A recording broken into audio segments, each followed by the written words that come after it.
Bueno, nosotros y nosotras lo que creemos es que una situación como la que estamos viviendo,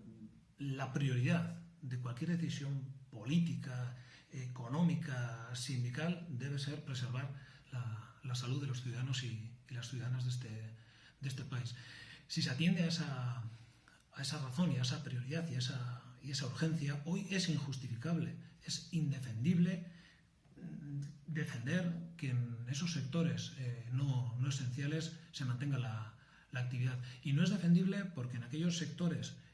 esenciales hay problemas hoy, en aquellos sectores esenciales que tienen que ver con la sanidad, con los cuidados, con la alimentación o con la limpieza. Es difícil hoy mantener la seguridad y la salud de esos trabajadores y trabajadoras. Por lo tanto, nosotros creemos que todos los recursos, todas las decisiones políticas y todos los esfuerzos deberían de empezar por garantizar sobre todo la seguridad y la salud de esas trabajadoras y trabajadores que están trabajando en esos sectores. Y lo que estamos diciendo con esos sectores no esenciales, que tienen que ver con partes de la industria, con la construcción, es que los recursos de esas empresas, si los tienen, deberían de estar dirigidos sobre todo a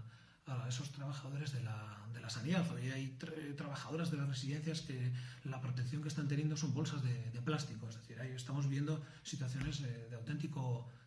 drama, por lo que creemos que es en esos sectores, en los sectores esenciales, en los sectores que tienen que ver con la alimentación, con los cuidados, con la sanidad, donde hay que centrar los esfuerzos. Y hoy, en esos sectores no esenciales, las empresas son conscientes de que no pueden garantizar la seguridad y la salud de los trabajadores y trabajadoras en sus puestos de trabajo, por lo que entendemos que nuestra prioridad, y también debería ser la de esas empresas, es sobre todo garantizar la salud y la seguridad. Por lo tanto, en muchas de esas empresas son los propios trabajadores y trabajadoras las que han exigido que se cese la actividad, como en el ejemplo de Mercedes, que creo que deja muy en evidencia el acierto de esos trabajadores y trabajadoras habiendo parado la cadena de producción, porque a día de hoy hay ya registrados 14 infectados, 14 positivos de coronavirus,